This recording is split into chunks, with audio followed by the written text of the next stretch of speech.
Hello my dear students, कैसे हैं आप सब लोग। आज हम class 8th mathematics NCERT book का चैप्टर नंबर 1 स्टार्ट करने जा रहे हैं, जिस चैप्टर का नाम है रैशनल नंबर्स। तो ये जो पहला चैप्टर है, इसकी एक्सरसाइज फर्स्ट का पहला क्वेश्चन है यूजिंग अप्रोप्रिएट प्रॉपर्टीज फाइंड।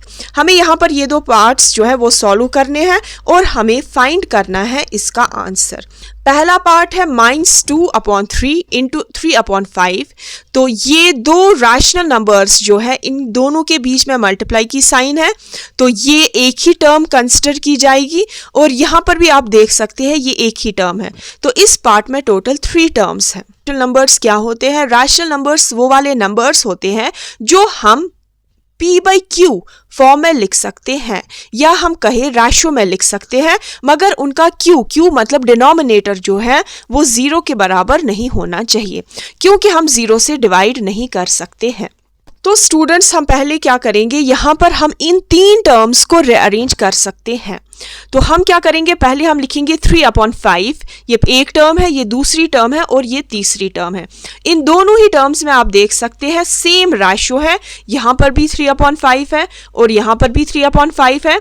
तो हम ऐसे लिख सकते हैं 3/5 इंटू -2/3। फिर इसके बाद ये टर्म लिखेंगे -3/5 और इसके साथ मल्टीप्लाई में है 1/6। फिर ये बीच वाली टर्म है +5/2, ये हम लास्ट में लिखेंगे। तो स्टूडेंट्स, यहाँ पर हमने क्या किया, हमने यहाँ पर कम्यूट किया। कम्यूट का मतलब क्या होता है? कम्यूट का मतलब होता है ऑर्डर चेंज करना। तो चाहे हम लिखे a + b या हम लिखे b + a, हर बार ही जो आंसर आएगा, सपोज हमारा आंसर जो है C आएगा, दोनों ही कंडीशंस में हमारा आंसर C ही आएगा, चाहे हम a + b लिखे या b + a लिखे। तो इसको कहते हैं कम्यूट करना। तो हम लिखेंगे बाय कम्यूटेटिविटी। ये हमने यहां पर ऑर्डर चेंज किया, हमने थोड़ा सा रीअरेंज किया यहां पर। अब आप देख सकते हैं स्टूडेंट्स, ये सपोज अगर हमारा a है तो ये भी हमारा a है, 3/5 यहां पर भी है और यहां पर भी पहली टर्म 3/5 है। तो अगर ये हमारा a है, हमारी ये टर्म भी a हुई, तो इंटू b, ये हमने b कंसिडर कर लिया है। फिर बीच में माइनस की साइन है, फिर a इंटू ये हमारा c है। तो अब आपको यहां पर क्या करना है, यहां पर ये इस फॉर्म में है a into B minus a into C. अगर हम कॉमन निकाले यहां पर a को, तो ब्रैकेट में आएगा, यहां से b आएगा माइनस, और यहां से a बाहर निकला है, यहां से आएगा c। तो इसको कहते हैं डिस्ट्रीब्यूटिव प्रॉपर्टी। तो यहां पर जो a था वो दोनों ही टर्म्स के साथ डिस्ट्रीब्यूट था, तो हमने a को कॉमन निकाला, तो ब्रैकेट के अंदर इस टर्म में b आया, फिर बीच में माइनस की साइन और यहां पर c आया। तो ऐसे ही हमारा जो स्टेप है ऊपर वाला, ये इस फॉर्म में है, हमें लिखना है इस फॉर्म में। यहां पर हमने a को कॉमन निकाला, तो आप कह सकते हैं हमारा a यहां पर 3/5 है, तो कॉमन निकलेगा ऊपर वाले स्टेप में 3/5। जब 3/5 बाहर निकल कर आएगा तो अंदर 2 टर्म्स आएगी b और c की। तो यहां पर आप बोल सकते हैं हमारा जो b है -2/3 है, माइनस जो c हमारा है यहां पर 1/6 है। क्योंकि 3/5 पहले डिस्ट्रीब्यूट हुआ था, मैंने इसको कॉमन निकाला। इसको कहते हैं distributive property over subtraction. Subtraction क्यों? क्योंकि बीच में माइनस की साइन है, तो कभी कभी एडिशन होता है और कभी कभी सब्ट्रैक्शन होता है, और इस पार्ट में हमारा सब्ट्रैक्शन है। मैंने 3/5 को कॉमन निकाला और अंदर ब्रैकेट में आया -2/3 और 1/6, और +5/2 को हम एज इट इज लिखेंगे। Clear students? इसके बाद हम क्या करेंगे, हम ये बीच वाला है इसको हम सॉल्व करेंगे। तो 3/5 एज इट इज। अब यहां पर ब्रैकेट में डिनोमिनेटर में 3 और 6 है, बीच में माइनस की साइन है, तो हमें यहां पर निकालना होगा एलसीएम। 3 और 6 के फैक्टर्स, तो 3 1 are 3, 3 2 are 6 और 2 1 are 2। तो 3 इंटू 2 होता है 3 2 are 6। तो यहां पर नीचे एलसीएम में 6 आएगा। इसके बाद स्टूडेंट्स हमें ऊपर दो टर्म्स लिखनी है। मैक्सिमम बच्चे क्या करते हैं, यहाँ पर गलती करते हैं, इनको ये स्टेप करना ही नहीं आता है। तो हमें क्या करना है, यहाँ पर हमें दो टर्म्स लिखनी है। कैसे लिखेंगे हम दो टर्म्स, पहली टर्म उठाकर -2/3 को उठाकर यहाँ पर साइड में रफ पर इसको मल्टीप्लाई करेंगे हम अपने एलसीएम के साथ।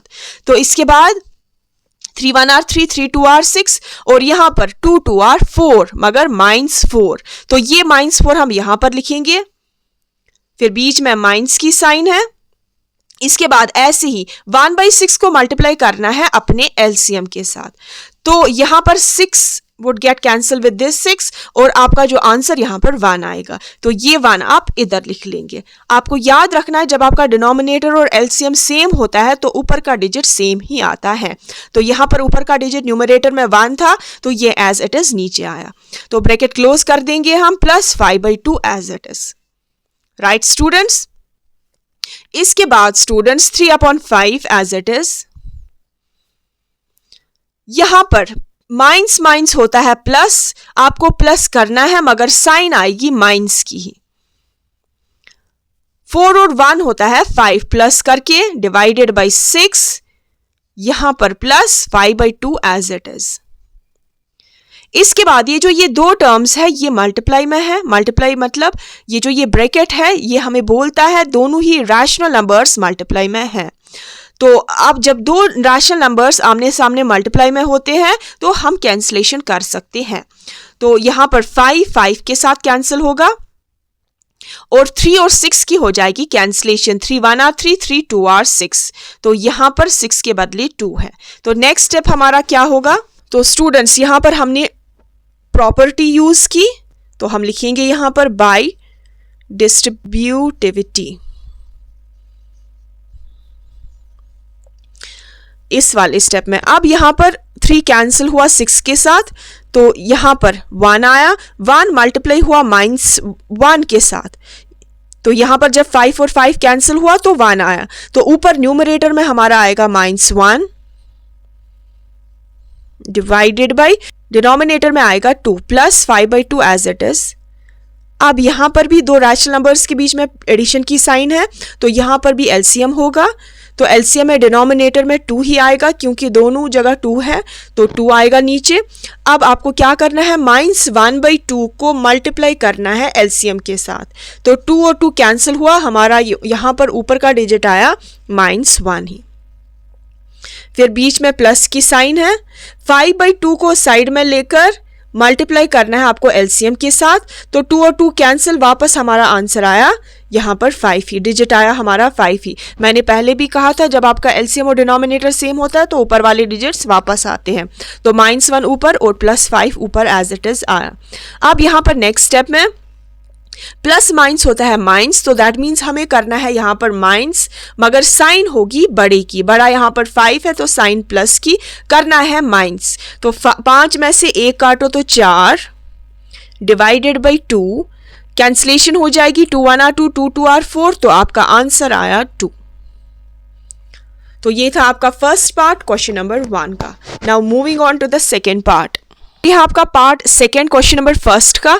यहां पर भी आप देख सकते हैं ये एक टर्म आनी जाएगी, ये दूसरी टर्म और ये आपकी तीसरी टर्म है। तो 3 टर्म्स का ये भी पार्ट है। अब आपको देखना है स्टूडेंट्स यहाँ पर सेम टर्म्स कहाँ पर है। तो आप देख सकते हैं सेम कहाँ पर है, यहाँ पर 2/5 यहाँ पर भी है और 2/5 यहाँ पर भी है। तो हम यहाँ पर इन दो टर्म्स को पास लाएंगे और ये बीच वाली टर्म है इसको साइड में ले जाएंगे। इसको कहते हैं कम्यूट करना। कम्यूट होता है ऑर्डर चेंज करना। तो यहाँ पर इस पहले वाले स्टेप में हम यहाँ पर ऑर्डर चेंज करेंगे। तो 2/5 इंटू -3/7। तो यहां पर पहले 2/5 लिख लो या 1/14 लिख लो, एक ही बात है क्योंकि हम कम्यूट कर रहे हैं यहां पर। तो कम्यूट का मतलब ही होता है ऑर्डर चेंज करना। तो मैंने यहां पर इसका ऑर्डर चेंज किया है। तो ये मल्टीप्लाई में है 1/14 के साथ। फिर इसके बाद बीच वाली टर्म है -1/6 इंटू 3/2। राइट स्टूडेंट्स, इसके बाद आप देख सकते हैं ये किस फॉर्म में है। यहां पर अगर मैं इसको a कंसिडर करूं इंटू, तो ये मेरा b है, बीच में प्लस की साइन है, तो ये मेरा कौन सा अल्फाबेट बनेगा, ये भी ए ही बनेगा। क्योंकि मैंने 2/5 को कंसिडर किया है एज ए, तो मुझे इस 2/5 के बदले भी ए ही लिखना है, इनटू ये किसी और रैशनल नंबर के साथ मल्टीप्लाई में है, तो मैं इसके बदले लिखूंगी सी। तो ये यहां तक मेरा जो स्टेप है ये इस फॉर्म में है, a into B plus a into C. तो यहां से अगर मैं a को कॉमन निकालूं, a को बाहर निकालूं, तो ब्रैकेट के अंदर क्या आएगा, इन दो टर्म्स में से एक बाहर निकला है तो b अंदर आएगा ब्रैकेट के अंदर, बीच में प्लस की साइन है, और इन दो टर्म्स में से a बाहर निकला है, अंदर आएगा c। तो मुझे मेरा जो नेक्स्ट स्टेप होगा ये इस फॉर्म में होगा। मेरा ये वाला स्टेप इस फॉर्म में है, a into B plus a into C के फॉर्म में। यहां पर मैंने क्या किया स्टूडेंट्स, यहां पर मैंने कम्यूट किया, तो मैं लिखूंगी बाय कम्यूटेटिविटी।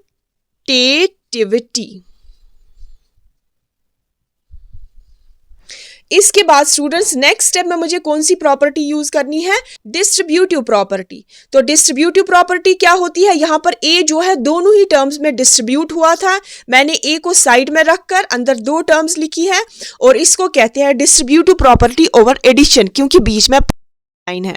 तो a को जब मैं बाहर निकालूंगी तो आप कह सकते हैं ऊपर की टर्म्स में से कौन सा वाला a है, 2/5, तो मैं 2/5 को बाहर लिखूंगी, फिर इसके बाद ब्रैकेट अंदर मुझे b प्लस सी लिखना है, तो आप कह सकते हैं b यहां वाली टर्म है -3/7 प्लस c मेरा यहां पर 1/14 है, 1/14। राइट स्टूडेंट, समझ आया आपको, ये मैंने डिस्ट्रीब्यूटिव प्रॉपर्टी यूज करी। यहां पर मैंने a को कॉमन निकाला और अंदर ब्रैकेट में b प्लस सी, तो -3/7 b था, फिर प्लस c था यहां पर 1/14। अब इन दो टर्म्स को मैं 1/6 इंटू 3/2 को एज इट इज लिखूंगी। राइट स्टूडेंट्स, अब क्या करेंगे हम, यहां पर एलसीएम होगा 7 और 14 का। पहले मैं यहां पर लिखूंगी मैंने कौन सी प्रॉपर्टी यहां पर यूज की, डिस्ट्रीब्यूटिविटी।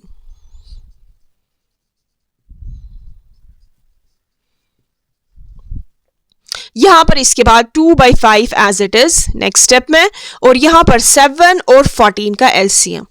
ऐसे फैक्टर्स निकालते हैं 7 और 14, 7 2 के टेबल में नहीं होगा मगर 14 होगा, तो 2 7 एज इट इज, 2 7 are 14। अब दोनों ही 7 के टेबल में होंगे, 7 1 are 7, 7 1 are 7, 7 2 are 14, तो यहां पर मेरा एलसीएम जो आएगा वो 14 ही आएगा। इसके बाद स्टूडेंट्स मुझे दो टर्म्स ऊपर लिखनी है, तो वो दो टर्म्स कैसे आएगी, जब मैं पूरा रेशियो लेकर इसको एलसीएम के साथ मल्टीप्लाई करती हूं। -3/7 पहला रेशियो है, इसको मल्टीप्लाई करना है एलसीएम के साथ, 7 1 are 7, 7 2 are 14, 3 इंटू 2 3 2 are 6, और ये -6 है। ठीक है, तो -6 पहली टर्म होगी, यहां पर पहला डिजिट होगा, प्लस अब यहां पर मैंने बार बार बोला है, यहां पर जब हमारा डिनोमिनेटर और एलसीएम सेम होता है तो ऊपर वाला डिजिट सेम ही आता है, तो यहां पर 1 एज इट इज आएगा। यहां पर माइनस, यहां पर हम कैंसलेशन कर सकते हैं क्योंकि दो रैशनल नंबर्स के बीच में मल्टीप्लाई की साइन है, तो यहां पर 3 होगा कैंसिल इस 6 के साथ, 3 1 are 3, 3 2 are 6, तो ऊपर न्यूमरेटर में 1 1 के साथ मल्टीप्लाई होकर 1 ही आएगा, और 2 2 r आएगा 4। Right students, 2/5 as it is, plus minus होता है माइनस, यहां पर आपको माइनस करना है मगर साइन आएगी बड़े की जो कि 6 की माइनस साइन है, तो 6 में से 1 काटेंगे तो 5 divided by 14 -1/4 as it is. आप स्टूडेंट्स यहां पर देख सकते हैं दो रैशनल नंबर्स के बीच में ब्रैकेट है, ब्रैकेट का मतलब होता है मल्टीप्लाई, तो जब मल्टीप्लाई की साइन होती है दो रैशनल नंबर्स के बीच में तो हम उनको कैंसिल कर सकते हैं, यहां पर उनकी कैंसिलेशन हो सकती है, तो 5 5 के साथ कैंसिल होगा और 2 और 14 की हो जाएगी कैंसिलेशन। इसके बाद स्टूडेंट्स नेक्स्ट स्टेप में यहां पर जब 2 और 14 कैंसिल हुआ, 2 1 are 2, 2 7 are 14, 5 5 के साथ कैंसिल होकर 1 आया, तो ऊपर आएगा -1 न्यूमरेटर में और डिनोमिनेटर में आएगा 7। Right students, minus 1/4 as it is. अब यहाँ पर भी दो रैशनल नंबर्स के बीच में साइन है माइनस की, और यहाँ पर हो जाएगा एलसीएम। 7 और 4 के फैक्टर्स, पहले 2, 7 as it is, 2 2 are 4, 2 1 are 2, 7 as it is, 7 1 are 7। इन तीनों को आपस में करना है मल्टीप्लाई। 7 2 आर 14, 14 2 आर 28, तो हमारा एलसीएम जो है वो आया 28। अब स्टूडेंट्स हमें ऊपर दो डिजिट्स लिखने हैं, तो हम यहाँ पर पूरा 1/7 को मल्टीप्लाई करेंगे 28 के साथ। 7 और 28 की हो जाएगी कैंसलेशन। 7 4 आर 28, 4 1 आर 4, तो पहला डिजिट हमारा 4 आया, यहाँ पर minus sign as it is यहाँ पर, फिर बीच में भी माइनस साइन है। अब यहाँ पर रफ पर 1/4 को मल्टीप्लाई करना है 28 के साथ, तो 4 1 are 4, 4 7 are 28, 7 1 are 7। Right students, इसके बाद माइनस माइनस होता है प्लस, मगर साइन आएगी माइनस की ही। 7 और 4 होता है 11, डिवाइडेड बाय डिनोमिनेटर में 28 है, तो दोनों की कैंसलेशन नहीं हो जाएगी। तो ये है आपका आंसर पार्ट नंबर 2 का। तो आई होप स्टूडेंट्स आपको क्वेश्चन नंबर 1 के दोनों पार्ट्स क्लियर हुए होंगे। ये आपके दो parts NCERT maths book class 8 से लिए गए हैं, जिसका नाम रैशनल नंबर्स था। तो मिलते हैं आगे के क्वेश्चंस के साथ अगले वीडियोस में। Till then good bye.